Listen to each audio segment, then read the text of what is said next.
Praise the Lord.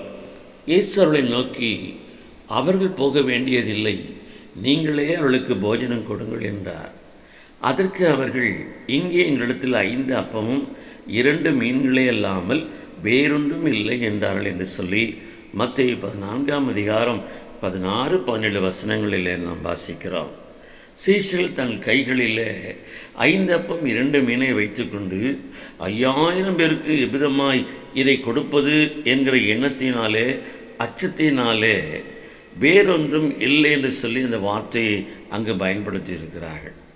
இயேசுவும் அவைகளை தன் கைகளிலே வாங்கி ஆசீர்வதித்து அதை விட்டு கொடுக்க சொல்லும் பொழுது 5000 பேர் புருஷர்கள் மாத்திரமல்ல, ஸ்திரீகளும் சிறியவர்களும் சாப்பிட்டு திருப்தி அடைந்து மீதம் 12 கூட நிறைய எடுத்தாள் என்று சொல்லி நாம் வேதத்திலே நாம் வாசிக்கிறோம்.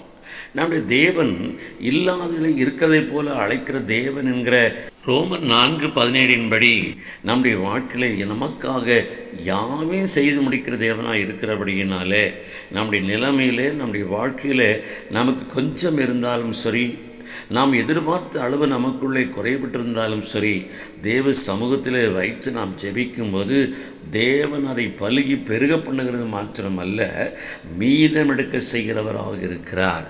பிரியமானவர்களே, தேவன் இல்லாத இருக்கிறதை போல அழைக்கிற தேவன் என்கிறதை மறந்துவிடாமல் நாம் கொஞ்சம் பற்றாது என்கிற எண்ணங்களை விட்டு தேவ சமூகத்தில் ஜெபித்து காத்திருப்போம். நிறைவை தேவன் நமக்கு கட்டளையிடுவார். ஆமென்.